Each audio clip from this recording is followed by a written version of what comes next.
নমস্কার, আপনাদের সকলকে জানাই আমার চ্যানেল ক্লাউড ওয়ার্ল্ডে অনেক স্বাগত। আজ সকালে খাওয়ার জন্য বানিয়েছিলাম চাউমিন, যেটা অন্য একটা কাজ করতে গিয়ে বেশি সেদ্ধ হয়েছিল, কিন্তু খেতে ভালো লাগছিল, তবে একটু নরম হয়ে গেছিলো বেশি।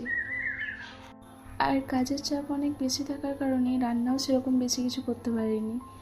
যা যা সবজি ছিল কাছে সেগুলো দিয়ে বানিয়েছিলাম ডাল, আর ডিম ভেজেছিলাম পেঁয়াজ, আদা, কাঁচা লঙ্কা এই সমস্ত কিছু দিয়ে। তো এইরকমভাবেই খেতে আমার বেশি ভালো লাগে। আর বাইরে হচ্ছে প্রচণ্ড বৃষ্টি। বৃষ্টির সময় এইরকম হালকা পাতলা খাবার খেতে বেশ ভালোই লাগে, গরম গরম। বাইরে পুরো ঠান্ডা ওয়েদার। আমি যখনই এভাবে ভয়েস ওভার দিতে বসি তখনই যত পাখির ডাক শুরু হয়ে যায়।